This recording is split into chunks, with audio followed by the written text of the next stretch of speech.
আরে 2019 বুঝি ঘটলো ঘটনা, মহামারী করোনা তো দেশে এলো রে।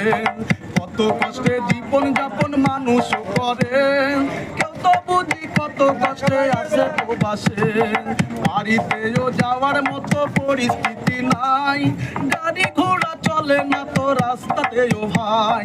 কত মানুষ 3 মাসও 4 মাসও পরে বাড়িতে আপন মানুষ হারালো শেষে।